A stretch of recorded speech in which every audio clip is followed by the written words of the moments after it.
Podcast Nation, Twitter Nation, Facebook Nation, all of you. Today I'm going to be shooting an episode on the Two Brothers Daily Q&A. And today's question is how perspective is everything, and how our perspective isn't right, it isn't wrong, it is our perspective. So for the daily Q&A question, how is perspective so valuable, and why our perspective is everything, and it's not right and it's not wrong, it's simply our perspective.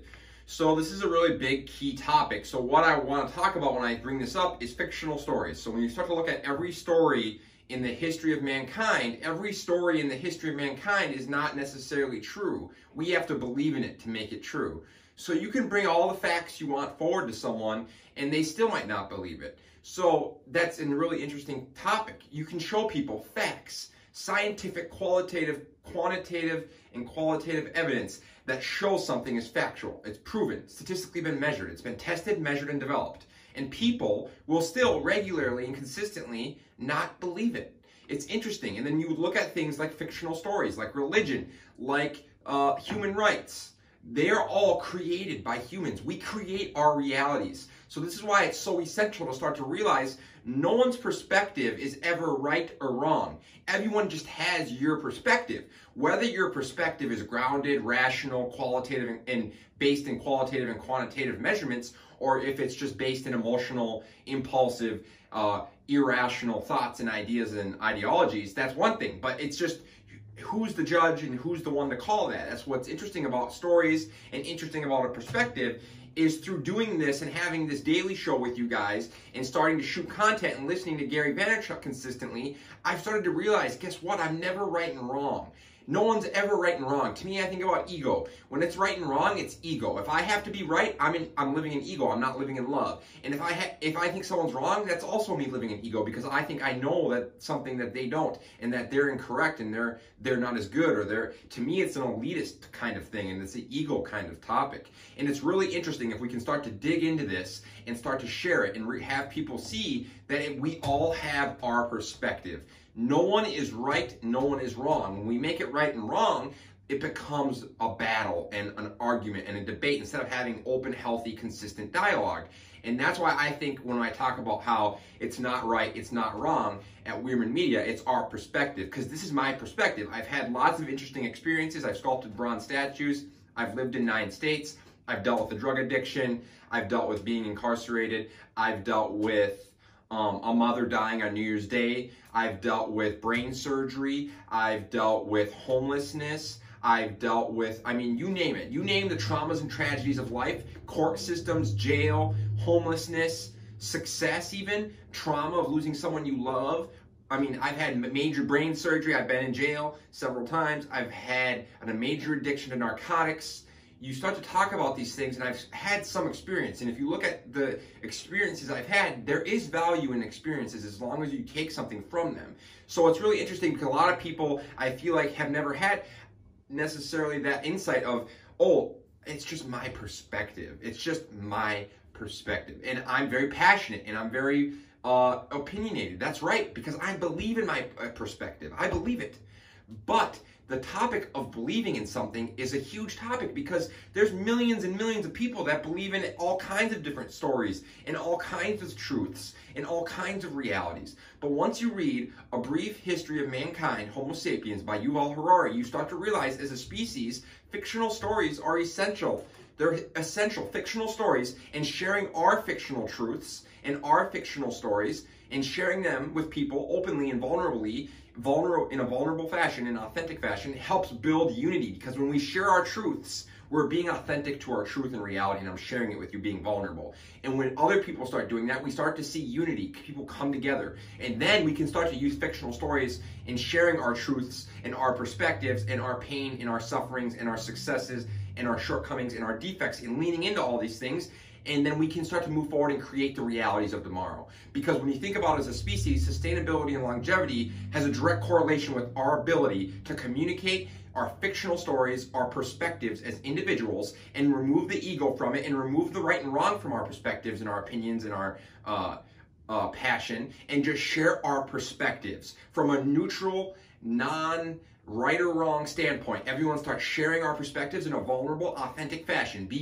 Share it. I want to hear your perspective, and I want to sit here and have dialogue on it, and then audit all of our perspectives. Because when you come and share yours, and I share mine, now I have to audit mine, and I can audit yours. And through doing this, we gain dialogue, healthy conversation, and we start to audit all of our ideologies, our stories, our truth, and our beliefs, and where we're putting our trust and where we're putting our belief in.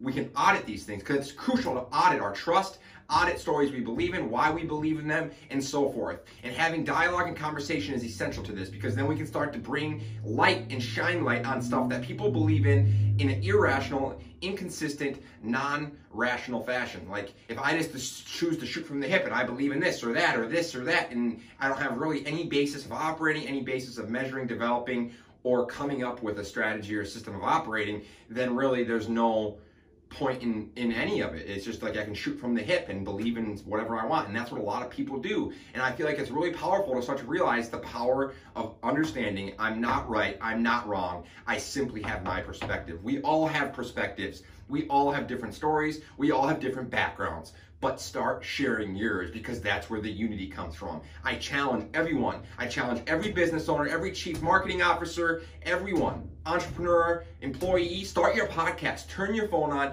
and if you want to sit back in the comments and make comments, well, I challenge you to put on the phone, turn on the camera, and start speaking to the world. Because if you're just going to sit in comments and DMs, but you're not going to take action and start to represent the change and be the change and share your perspective and share your reality and share your truths in a powerful, authentic fashion, then you don't really have any place in the conversation. Because I challenge everyone to do that. If you're just going to sit back and you're going to talk and criticize and you're going to cut down and be negative, and there's people out there that are trying to do things and bring people together, and they're being authentic and they're being vulnerable and they're sharing their stories and they're trying to do something positive, then I challenge you to do the same. I challenge you to turn on your phone, turn on your camera, start your podcast, and share your perspective, because guess what? That's the solution. Through it, we will see the changes. We'll share our realities and our perspectives that we believe is true, because everyone's realities are different, but what you believe in is your truth, is in your perspective. We start sharing these, we start to develop commonalities, we start to develop common ground and similarities, and find flexible unity and cooperation in large numbers, because we all start to realize we're so much alike.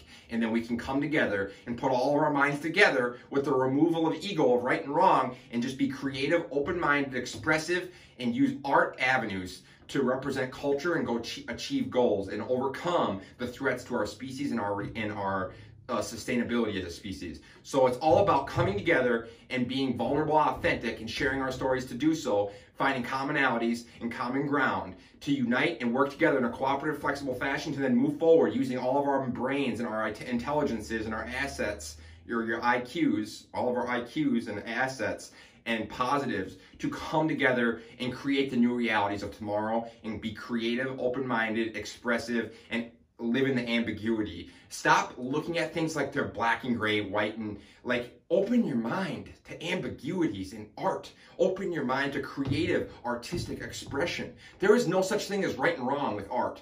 No such thing. And there's no truth. Things are constantly evolving. If you think something is true today, 10 years from now, or 10 weeks from now, or 10 days from now, or 10 hours from now, it could change. Science is constantly, fluidly, consistently testing and developing and proving itself wrong. Nothing is more scientific than proving something wrong, because science is constantly proving itself wrong. Definitions are constantly proving themselves wrong.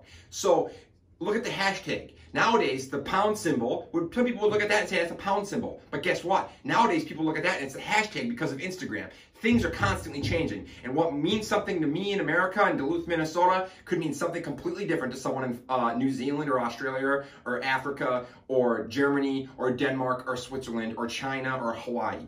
Nothing is concrete. And the minute that we start to remove the ego of being right and wrong, we start to realize that the dialogue moves from being an argument, a debate, and divisive to being unifying and collaborative based collaboration and unity. And it moves from being all of that dividing, negative connotation type of language to positive, constructive dialogue that's about unity, cooperation, flexibility, and sustaining a species that is so powerful and capable that we just don't even realize how powerful and capable we are, because we're all operating on an individual egotistical level, and we're not coming together and removing a little bit of self for the greater good of our species, which is when we're the strongest, when we're collectively united. When we're divided and we're weak and we're vulnerable, we get picked off and we get eliminated. We can't collectively come together, unite, and be strong, because when we're strong, we're the most powerful species on Earth, but it requires us to elevate our thinking and elevate the level at which we operate and cooperate, as well as communicate and create.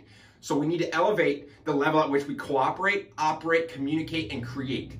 Elevate the level at which we cooperate, communicate, and create.